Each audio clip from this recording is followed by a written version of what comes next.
हे जे विचार पेरायचं जे काम आहे, संतांपेक्षाही स्वतःला मोठंच दाखवण्याचा जो हा प्रकार आहे, तर तो अत्यंत वाईट आहे. आणि याचं कारण काय तर बाबा, हे जे संत आहेत सगळे, संत ज्ञानेश्वर असतील, संत सोपान काका असतील, त्यांचे सगळे जे भावंड आहेत, संत मुक्ताबाई वगैरे, नामदेव वगैरे, हे सगळे असतील, संत तुकाराम असतील, तर ह्या लोकांना त्यावेळच्या धर्मांध ब्राह्मणांनी त्रास दिला होता, कर्मठ ब्राह्मणांनी त्रास दिला होता, छळलं होतं, त्यांना प्रचंड छळलं होतं.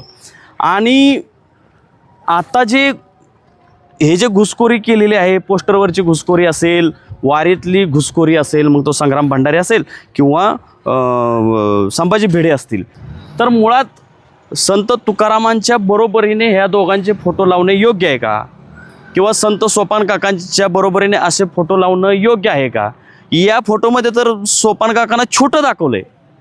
रामकृष्ण हरी माऊली, आपण माझ्या पाठीमागे बघू शकता, राज्य सरकारने उभारलेला हा जर्मन हँगर, हा टेंट आहे मोठा, वारकऱ्यांच्या सुविधासाठी आहे, आराम करण्यासाठी आहे. चांगला टेंट आहे, चांगली सुविधा आहे, त्याबद्दल सरकारला 100पैकी 100 मार्क्स द्यायला काही हरकत नाही. परंतु आपणा सगळ्यांना माहीत असेल की RSS आहे किंवा भाजप आहे, म्हणजे RSS ही एकदम विखारी किंवा अशी संघटना का म्हटलं जातं, तर ते कामं चांगलं करतात, वैयक्तिक लोकांना मदत करतात, त्यांच्या सुखदुःखामध्ये सहभागी होतात, परंतु हळूहळू ते धर्मांध विचारसुद्धा पेरतात. तर त्यानंतर खोटा इतिहास सांगतात. खोटा इतिहास सांगण्यामध्ये तर हे RSS हिंदुत्ववादी एकदम माहिर आहेत. तर हा जो तंबू आहे, तर हा तंबू जो बनवलेला आहे, तर ह्याच्यामध्ये मी तुम्हाला दाखवून देतो की इथं बघा, नरेंद्र मोदी यांचा हा भला मोठा फोटो दाखवलेला आहे आणि पलीकडच्या बाजूला मुख्यमंत्री देवेंद्र फडणवीस यांचाही भला मोठा फोटो आहे. परंतु जे संत आहेत, संत सोपान काका महाराज यांचा फोटो मात्र छोटा दाखवला आहे. आणि असंच अन्य ठिकाणी सुद्धा, म्हणजे संत तुकाराम महाराजांचं असेल, मी इंदापूरमध्ये पाहिलं, तर संत तुकाराम महाराजांना सुद्धा असं एका बाजूला नरेंद्र मोदी, दुसऱ्या बाजूला संत तुकाराम आणि तिसऱ्या बाजूला देवेंद्र फडणवीस. तर मुळात संत तुकारामांच्या बरोबरीने ह्या दोघांचे फोटो लावणे योग्य आहे का? किंवा संत सोपान काकांच्या बरोबरीने असे फोटो लावणं योग्य आहे का?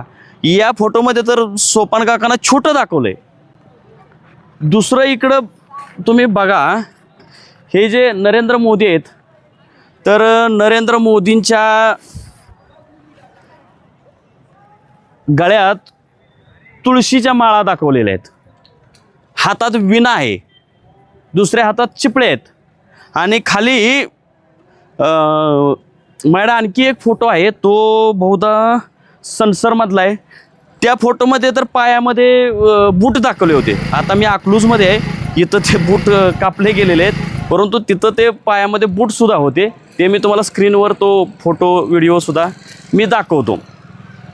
आता इकडे सुद्धा बघा, देवेंद्र फडणवीस यांच्या गळ्यात बघू शकता तुम्ही, हे बघा, हे संतासारखा ह्यांनी ड्रेस घातलेला आहे देवेंद्र फडणवीसांनी. मी इंदापूर परिसरातलं काय अंथुर्णे नावाचं गाव होतं, तिथं देवेंद्र फडणवीसांचं एक पोस्टर होतं, तेही तुम्हाला मी स्क्रीनवर दाखवण्याचा प्रयत्न करतो. त्या आणि देवेंद्र फडणवीसांच्या काळात तुळशीची माळ होती, तुळशीचा हार होता. तर हे अशा प्रकारचे, म्हणजे जे RSSचं जे तंत्र आहे की जास्तीत जास्त खोटा इतिहास सांगणं, लोकांवर तो इतिहास बिंबवणं, लोकांच्या डोक्यात ते विचार उतरवणं आणि लोकांना जास्तीत जास्त धर्मांध बनवणं, लोकांनी सत्सद विवेक बुद्धीचा वापर करू नये, सारासार विचार करू नये, तर हे तंत्र RSS आहे.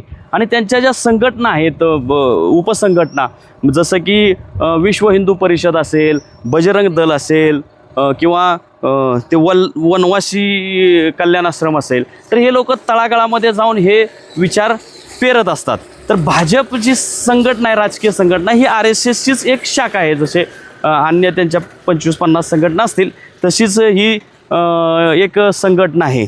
आणि जसं बोललो तसं की ते लोकांना, गोरगरिबांसाठी प्रचंड चांगलं काम करतात.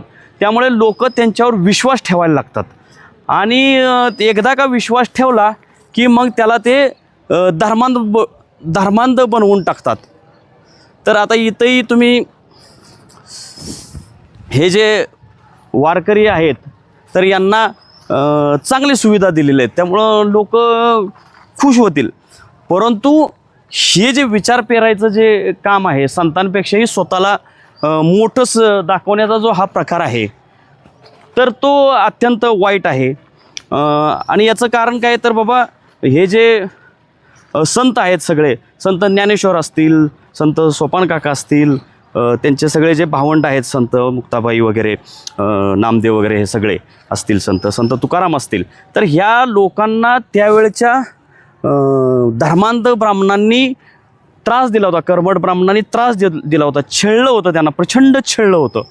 आणि आता हे जे घुसखोरी केलेली आहे, पोस्टरवरची घुसखोरी असेल, वारीतली घुसखोरी असेल, मग तो संग्राम भंडारे असेल किंवा संभाजी भिडे असतील, तर हे सगळे त्यावेळची जे कर्मठ विचारधारेचे लोक होते त्यांचेच हे अनुयायी आहेत. मंबाजीचे अनुयायी आहेत. म्हणजे संत तुकारामांना त्रास देणारा हा मंबाजी होता.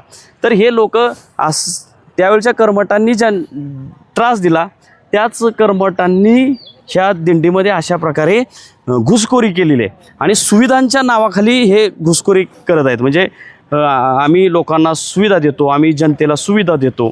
एका बाजूला सुविधा द्यायच्या, त्यांना त्यांच्या अडचणीमध्ये मदत करायची, सामान्य लोकांच्या अडचणी सोडवायच्या, आणि दुसऱ्या बाजूला हे असले विखारी विचार किंवा विखारी संदेश ज्यातून लोक येडे होतील अशा पद्धतीचं हे करत असतात. तर हे कुणालाच असं आवडणार नाही की सोपान काकांचा फोटो छोटा, नरेंद्र मोदींचा फोटो मोठा, इकडं देवेंद्र फडणवीसांचा फोटो मोठा. मी तर अनेक व्हिडिओ तयार केलेत की ज्याच्यामध्ये अख्ख्या वारीमध्ये संतांचे फोटो नसतील, विठ्ठलाचे फोटो नसतील, एवढे फोटो, भले मोठेच्या मोठे फोटो देवेंद्र फडणवीसांचे. तर हे राजकारण, वारीमध्ये राजकारण आणायची गरज नाही ना, पण हे दाखवताना असं दाखवतात आम्ही सुविधा दिल्या लोकांना. त्यामुळे ते लोक खुश होतात, वारकरी सुद्धा खुश झालेले त्यांच्या सुविधांवर. परंतु दुसऱ्या बाजूला हे जे विष पेरण्याचा जो प्रकार आहे ना, हे धक्कादायक आहे आणि हे वारकरी संप्रदायाने लक्षात घ्यायला पाहिजे असं मला वाटतं. धन्यवाद.